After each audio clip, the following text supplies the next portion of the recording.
आज की कहानी एक बस ड्राइवर की है जिनका नाम रघुवीर राणा है और वो हिमाचल प्रदेश के रहने वाले हैं। तो अब मैं आपको ये कहानी रघुवीर के नजरिए से सुनाने जा रहा हूँ। लेकिन कहानी शुरू करने से पहले मैं आपसे कहना चाहता हूँ कि वैसे तो आपने बहुत सी कहानियां सुनी होंगी, लेकिन आज जो कहानी मैं आपको सुनाने वाला हूँ उसे सुनकर आपको बहुत मजा आने वाला है और साथ ही डर का एहसास भी होने वाला है।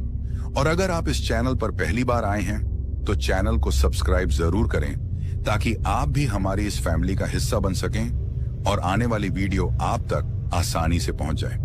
दोस्तों, आप सब कहानी को तो पूरा सुन लेते हो लेकिन वीडियो को लाइक नहीं करते। लेकिन इस बार मुझे पूरी उम्मीद है कि आप सब इस वीडियो को लाइक जरूर करेंगे ताकि मुझे भी ये एहसास हो सके कि मेरी मेहनत आपको पसंद आ रही है। आपका एक लाइक मुझे और भी बेहतरीन कहानियां लाने का हौसला देता है। तो चलिए अब ज्यादा समय न लेते हुए जल्दी से अपनी कहानी को शुरू करते हैं।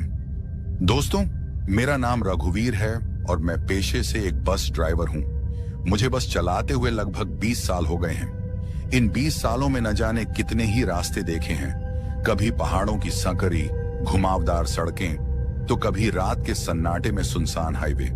मेरी जिंदगी का ज्यादातर समय स्टीयरिंग पकड़कर ही बीता है। रोज अलग अलग यात्री, अलग अलग किस्से।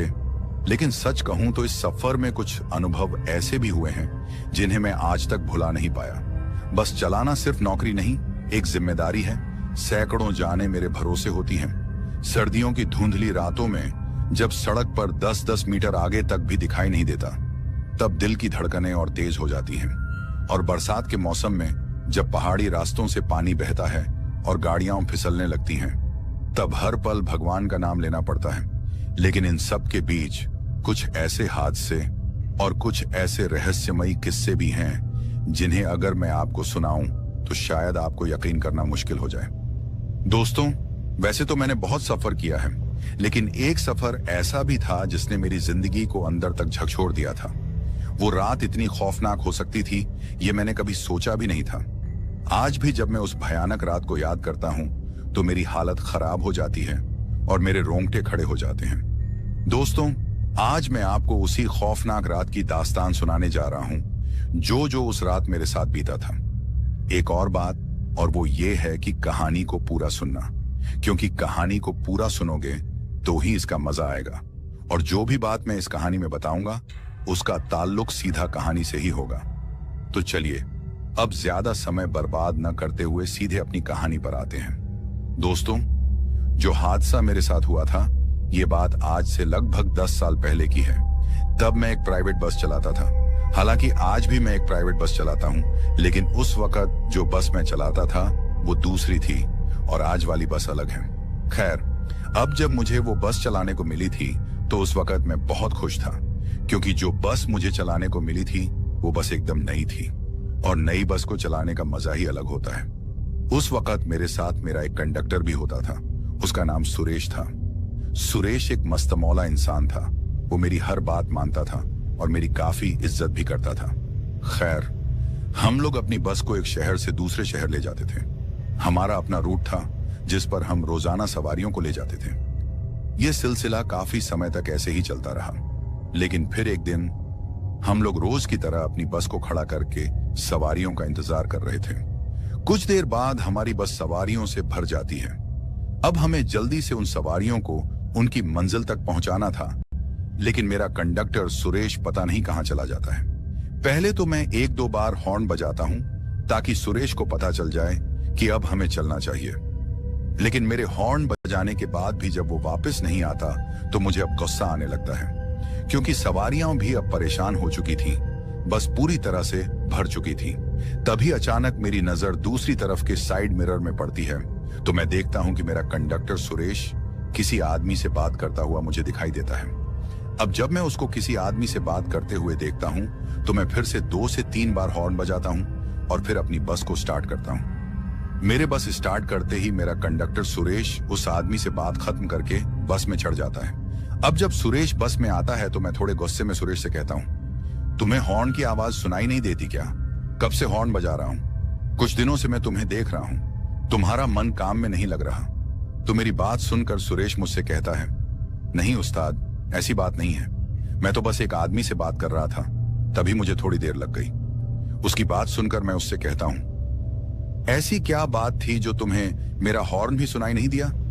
तो मेरी बात सुनकर वो मुझसे कहता है, उस्ताद, बात हमारे फायदे की ही है, तभी तो मुझे देर लगी। उसके मुंह से ऐसी बात सुनकर मैं सुरेश से कहता हूं, हमारे फायदे की कौन सी बात हो सकती है? और वो आदमी कौन था जिससे तुम बात कर रहे थे? तो मेरी बात सुनकर सुरेश मुझसे कहता है कि उस्ताद, जिस आदमी के साथ मैं बात कर रहा था वो यहीं पीछे के एक गांव का है और वो मुझसे बारात ले जाने को कह रहा था। मतलब कि वो कह रहा था कि उसके बेटे की शादी है और वो अपने लड़के की बारात हमारी बस से ले जाना चाहता है। उस्ताद, मैंने उसे आपसे बात करने को कहा है और उसे ये भी बताया है कि कल उस्ताद तुमसे बात करेंगे। आज हमें देर हो रही है, कल आना। उसके बाद सुरेश मुझसे कहता है कि उस्ताद, मैंने उससे कल आपसे मिलने को कहा है और उससे कहा है कि उस्ताद से ही आप इस बारे में बात करना, और अगर वो मान गए तो लेन देन की बात भी कर लेना। अपने कंडक्टर की बात सुनकर मैं उससे कहता हूं, अच्छा तो ये बात है, कोई बात नहीं, कल देखते हैं क्या बात बनती है। उसके बाद मेरा कंडक्टर सुरेश मुझसे कहता है, उस्ताद, मुझे तो वो आदमी पैसे वाला लगता है, क्योंकि वो मुझसे कह रहा था कि पैसों की चिंता मत करो, जितने लगेंगे मैं दूंगा, आप बस हमारी बारात चलाने के लिए तैयार हो जाओ। उस्ताद, मेरे हिसाब से तो हमें इस बारात से काफी फायदा होगा। एक तो अच्छे खासे पैसे भी मिलेंगे और शादी का लुत्फ भी उठा लेंगे। अपने कंडक्टर की ये बात सुनकर मैं भी हामी भर देता हूं और फिर हम लोग अपनी बस को लेकर अपनी मंजिल की तरफ निकल जाते हैं। अब वो दिन तो निकल जाता है, लेकिन फिर अगले दिन जब हम दोबारा से अपनी बस को वापस लाकर बस स्टैंड में खड़ा करके सवारियों का इंतजार करते हैं, तो अगले दिन वही आदमी फिर से हमें उसी बस स्टैंड में मिलता है और इस बार भी वो आदमी मेरे कंडक्टर से बात करता है। मैं उस वक्त एक होटल पर चाय पी रहा था। अब मेरा कंडक्टर और वो आदमी दोनों मेरे पास होटल में पहुंच जाते हैं। होटल में पहुंचने के बाद सुरेश मुझसे कहता है, उस्ताद, इन भाई साहब को आपसे कुछ बात करनी है और ये वही बात करने आए हैं जो मैंने कल आपको बताई थी। उसके बाद मेरा कंडक्टर वहां से वापस चला जाता है और सवारियों का इंतजार करने लगता है। अब मैं और वो आदमी दोनों होटल में बैठे हुए थे। तभी मैं उस आदमी से कहता हूं, बताइए भाई साहब, आपको क्या बात करनी है? तो मेरी बात सुनकर वो आदमी मुझसे कहता है, उस्ताद जी, मेरे बेटे की शादी है और उसी की बारात को लेकर एक गांव में जाना है। गांव काफी दूर है और हमें आपकी बस पसंद आ गई है। एक तो आपकी बस नई भी है और नई बस में बारात लेकर जाने का अलग ही मजा है। इसके अलावा बहुत से लोगों ने हमें आपकी बस को ले जाने की सलाह भी दी थी। आपकी बहुत तारीफ भी सुनी है हमने। उसके मुंह से अपनी तारीफ सुनकर मैं भी खुश हो जाता हूं।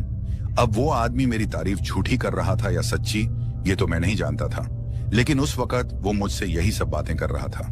खैर, उसके बाद मैं मान जाता हूं और फिर हमारे बीच में लेन देन की बात शुरू हो जाती है। मैं उस आदमी से यह भी कहता हूं कि गांव काफी दूर है, पैसे थोड़े ज्यादा लगेंगे। तो मेरी बात सुनकर वो आदमी मुझसे कहता है, पैसों की कोई दिक्कत नहीं है, आप बस चलने को तैयार हो जाओ। उसके बाद मैं भी बारात को ले जाने के लिए तैयार हो जाता हूं। फिर हम दोनों में ये बात होती है कि आज से 3 दिन बाद हम लोग बारात लेकर उस गांव की तरफ निकलेंगे जहां हमें जाना था। दोस्तों, लेकिन शायद मैं इस बात से अनजान था और मुझे उस आदमी की बात नहीं माननी चाहिए थी। अगर उस दिन मैं उसकी बात को ना मानता और उस बारात को ले जाने के लिए तैयार ना होता, तो शायद वो ना होता।